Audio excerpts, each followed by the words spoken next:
ನಾನಿವತ್ತು Kundapura style chicken ಸುಕ್ಕ ಮಾಡ್ತಿದ್ದೀನಿ. ಬರೀ ಚಿಕನ್ ಸುಕ್ಕ ಮಾಡ್ತಿಲ್ಲ, ಚಿಕನ್ ಸುಕ್ಕದ ಪೌಡರು ಹೇಗೆ ಮಾಡೋದು ಅಂತ ತೋರಿಸ್ತಿದ್ದೀನಿ.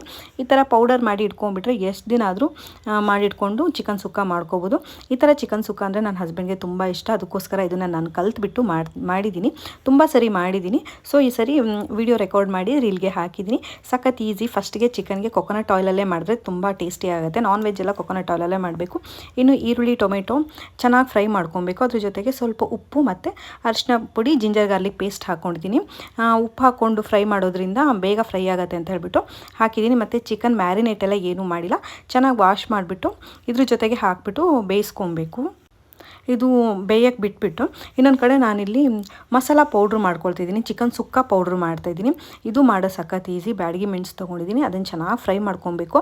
ಪೌಡ್ರ್ ಮಾಡಬೇಕಂದ್ರೆ ಎಲ್ಲದೂ ಫ್ರೈ ಚೆನ್ನಾಗಾಗಬೇಕು ಮತ್ತು ಎಣ್ಣೆ ಹಾಕದೇ ಫ್ರೈ ಮಾಡಬೇಕು. ಎಣ್ಣೆ ಹಾಕಿದ್ರೆ ತರಿ ಆಗಿಬಿಡತ್ತೆ ಮತ್ತು ಚೆನ್ನಾಗಿ ರೋಸ್ಟ್ ಆದರೆ ನೈಸಾಗಿ ಪುಡಿ ಆಗುತ್ತೆ.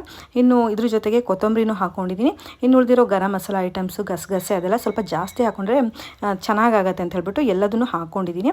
ನಿಮ್ಗೆ ಏನಾದರೂ ಪೌಡ್ರದ್ದು ಇನ್ ಡೀಟೇಲ್ಡ್ ವಿಡಿಯೋ ಬೇಕಿದ್ರೆ ನನಗೆ ಕಮೆಂಟ್ ಮಾಡಿ, ನಾನು ನಿಮಗೆ ಡಿಸ್ಕ್ರಿಪ್ಷನಲ್ಲಿ ಹಾಕ್ತೀನಿ. ಇನ್ನು ಪೌಡ್ರ್ ರೆಡಿ ಆಯಿತು. ಅದನ್ನ ಇವಾಗ ಚಿಕನ್ ಕುಕ್ ಮಾಡಲಿಕ್ಕೆ ಇಟ್ಟಿದ್ದೆ ಅಲ್ವಾ, ಅದು ಚೆನ್ನಾಗಿ ನೀರು ಬಿಟ್ಕೊಂಡಿದೆ ನೋಡಿ. ನಾನು ನೀರು ಹಾಕಿಲ್ಲ, ಅದೇ ನೀರು ಬಿಟ್ಟಿರೋದು. ಲೋವರ್ ಫ್ಲೇಮಲ್ಲಿ ಕುಕ್ ಮಾಡಿದ್ರೆ ಚಿಕನ್ನು ಅದು ನೀರು ಎಷ್ಟು ಬೇಕೋ ಅಷ್ಟು ಬಿಟ್ಕೊಳ್ಳುತ್ತೆ. ನಾವು ನೀರು ಹಾಕೋದೇ ಬೇಡ. ನೀರು ಹಾಕಿಲ್ಲ ಚಿಕನ್ ಬೇಯಿಸ್ಕೋಬಾರ್ದು, ಅದ್ರ ಟೇಸ್ಟೇ ಹೋಗಿಬಿಡುತ್ತೆ. ಅದಕ್ಕೆ ಚಿಕನ್ ಫ್ರೈ ಮಾಡ್ತಾ ಫುಲ್ಲು ಲೋವರ್ ಫ್ಲೇಮಲ್ಲೇ ಇಟ್ಕೊಬೇಕು. ಇನ್ನು ಮಸಾಲೆ ಹಾಕ್ಕೊಂಡಿದ್ದೀನಿ. ಮಸಾಲೆ ಹಾಕಿದ್ಮೇಲೆ ನಾವು ನೀರು ಹಾಕ್ಕೋಬೋದು, ಯಾಕಂದರೆ ಅದು ಮಸಾಲೆ ಹೀರ್ಕೋಬೇಕಲ್ವ. ಅದಕ್ಕೆ ನೀರು ಎಷ್ಟು ಬೇಕೋ ಅಷ್ಟು ನೀರು ಹಾಕ್ಕೊಂಡು ಚೆನ್ನಾಗಿ ಕುದಿಸ್ಕೊಬೇಕು. ಮತ್ತು ಚಿಕನ್ ಎಲ್ಲ ಮಾಡಿದ್ರೆ ಹೈ ಫ್ಲೇಮಲ್ಲಿ ಯಾವತ್ತೂ ಮಾಡೋಕ್ಕೆ ಹೋಗಬಾರ್ದು. ಲೋವರ್ ಫ್ಲೇಮ್ ಅಥವಾ ಮೀಡಿಯಮ್ ಫ್ಲೇಮಲ್ಲಿ ಇಟ್ಕೊಂಡ್ರೆ ಅದು ಚೆನ್ನಾಗಿ ಮಸಾಲೆ ಜೊತೆಗೆ ಬೇಯೋದು. ಇನ್ನು ಕೊಕೊನಟ್ ಹಾಕಲೇಬೇಕು.